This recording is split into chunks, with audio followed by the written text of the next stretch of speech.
કે બેન 92% તમે જે લાવ્યા છો એના માટે આખું વર્ષ મહેનત કરવી પડે કે ભાઈ પરીક્ષાના આગળના 2 મહિના અગાઉ મહેનત કરીએ તો ચાલે? શરૂઆતથી તમે કઈ રીતે મહેનત કરતા હતા? પહેલા તો સ્કૂલમાં જે રીતે મંથલી ટેસ્ટ ને વીકલી ટેસ્ટ આપી અને પછી તો મારી જાતે જ ટ્યુશન જેવું કર્યા. તો વિદ્યાકુલની જે ટીમ છે એમાંથી તમારા ફેવરિટ સર કયા છે? બધામાંથી કોઈ એક તો એવા હશે કે જેના લેક્ચરમાં તમે રાહ જોઈને બેઠા હો કે આ સરનો લેક્ચર ઇંગ્લિશમાં બહુ મદદ મળી. ઓકે, સરસ, વેરી ગુડ. અને તમારો ભવિષ્યનો જે ટાર્ગેટ છે કે હવે તમે શું કરવા માંગો છો? યુપીએસસી ક્લિયર કરીને યુપીએસસી એટલે કે ક્લાસ 1 અધિકારી બનીને આઈએએસ બનવાની તૈયારી છે. આના માટે ડેરિંગ જોઈએ. આ બોલવા માટે પણ વિદ્યાર્થી મિત્રો ડેરિંગની જરૂર પડે કે યુપીએસસી ક્લાસ 1 અધિકારી આઈએએસ બનવું એટલે બેનનું ખૂબ મોટું સપનું છે. અચૂક એવું કહી શકાય કે આ સપનું એનું કહેવાય ને કે સાકાર થશે જ. કારણ કે જ્યારે આપણા સંઘર્ષ પર, આપણી મહેનત પર આપણને વિશ્વાસ હોય અને સાથે સાથે આપણા ભવિષ્યનો ટાર્ગેટ આપણે નક્કી કરીને ચાલતા હોય ત્યારે આપણે આપણું સપનું અવશ્ય સાકાર કરી શકતા હોઈએ છીએ. નમસ્કાર વિદ્યાર્થી મિત્રો, આજે ખાસ વાત કરવી છે એવી દીકરી કે જેણે 12મા ધોરણની માર્ચ 2024ની પરીક્ષામાં ખૂબ સારું એમ કહેવાય ને કે અતિ ઉત્તમ પરિણામ હાસિલ કર્યું છે. હા વિદ્યાર્થી મિત્રો, 12મા ધોરણની પરીક્ષાનું જે હમણાં રિઝલ્ટ આવ્યું તેમાં આ જે દીકરી છે જેનું નામ છે હિરપરા તૃષા. ઓકે, તો તૃષાએ A1 ગ્રેડ હાસિલ કર્યો છે. હવે વધારે ચર્ચા આપણે બેન સાથે કરશું તો તૃષાને ખાસ પૂછવાનું કે પહેલા તો તમારું આખું નામ જણાવો અમારા બાળક. હિરપરા તૃષા દિનેશભાઈ. તો માર્ચ 2024ની પરીક્ષામાં કેટલા ટકા આવ્યા છે તમારે? 92.42%. વિદ્યાર્થી મિત્રો, 92.42% એટલે કોઈ નાની વાત નથી. એના માટે ખૂબ મહેનત કરવી પડે છે. તો મહેનતની ખાસ ચર્ચા આપણે કરીએ તૃષા સાથે કે બેન 92% તમે જે લાવ્યા છો એના માટે આખું વર્ષ મહેનત કરવી પડે કે ભાઈ પરીક્ષાના આગળના 2 મહિના અગાઉ મહેનત કરીએ તો ચાલે?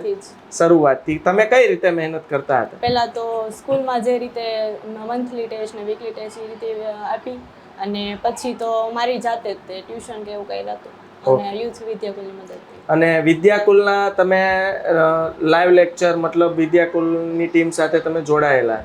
ઓકે, તો વિદ્યાકુલમાં તમે કઈ રીતે અભ્યાસ કરતા? સ્કૂલે જે રીતે ભણાવતા એ રીતે અને પછી ઘરે આવીને વિડીયો ને એ રીતે. ઘરે આવીને વિડીયો ફોનમાં ને એવી રીતે જોતા? ઓકે, તો વિદ્યાકુલની જે ટીમ છે એમાંથી તમારા ફેવરિટ સર કયા છે?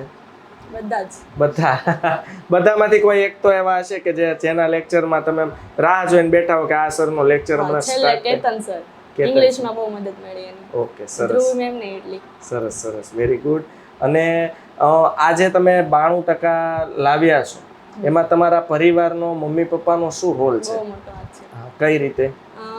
મને તો કઈ કામ જ ન કરવા દેતા. હું જે રીતે મારે વાંચવાનું જ ખાલી કામ કરતી, બીજું કાંઈ નહીં. બરોબર છે. એટલે આ મમ્મી પપ્પાનો ખાસ રોલ હતો.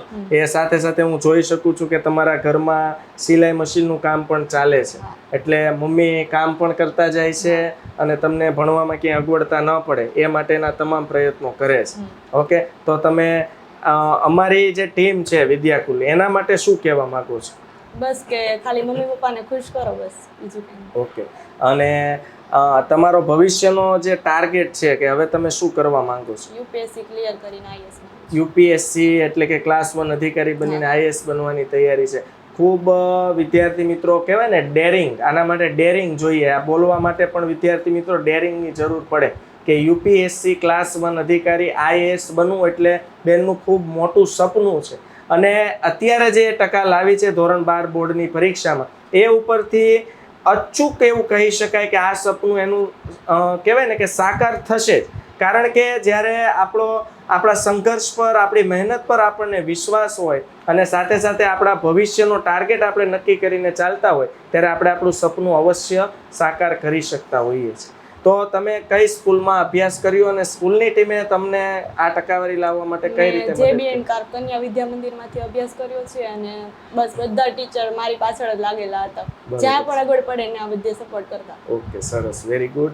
અને આજે તમે કેટલા ભાઈ બહેન છો? પરિવારમાં કઈ રીતે મતલબ કેવી રીતે તમે ભણ્યા? મતલબ કઈ અગવડતા પડી અને કઈ અગવડતા એવી હતી કે જેને મમ્મી પપ્પાએ છૂમંતર કરી દીધી હોય?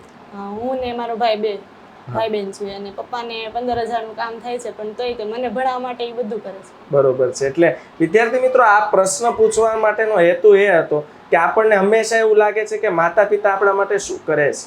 માતા પિતા ઘણું બધું કરે છે પણ ક્યારે આપણને બતાવતા નથી, જે આપણને ખબર હોતી નથી ને અદ્રશ્ય વસ્તુ છે એટલે દેખાતું નથી. એટલે માતા પિતા એમ કહેવાય ને કે ભાઈ દીકરી તૃષાનો જ માત્ર બોર્ડની પરીક્ષા નહોતી, એના મમ્મીની હતી, એના પપ્પાની પણ પરીક્ષા હતી, એના સ્કૂલના શિક્ષકોની ટીમની પણ પરીક્ષા હતી અને સાથે સાથે વિદ્યાકુલની ટીમની પણ પરીક્ષા હતી. હર હંમેશા આપણે બધા એની સાથે ઊભા રહીએ અને એક મહેનત સેન્ટ્રલાઇઝ થઈ અને આ દીકરી આજે આટલા સારા ટકાવારી લાવી શકી છે.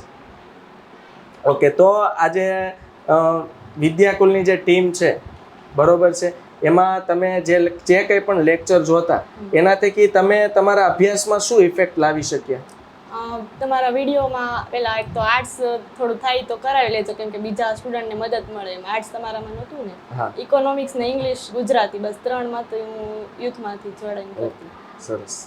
કાંઈ નહીં વિદ્યાર્થી મિત્રો, આપણે એવી પ્રાર્થના કરીએ કે ભાઈ દીકરીનો જે ગોલ છે યુપીએસસી ક્લિયર કરવાનો, આઈએએસ અધિકારી બનવું છે, એટલે કાલ ઉઠીને એવો સમય આવે કે આ દીકરી આપણી સમક્ષ, અમારી સમક્ષ ઉપસ્થિત હોય એને આપણે સેલ્યુટ કરવું પડે એવી ભગવાનને પ્રાર્થના કરીએ અને આ દીકરી ખૂબ જીવનમાં આગળ વધે, ખૂબ પ્રગતિ કરે એવી બેન અમે તમને, તમારા પરિવારને શુભેચ્છા પાઠવીએ છીએ.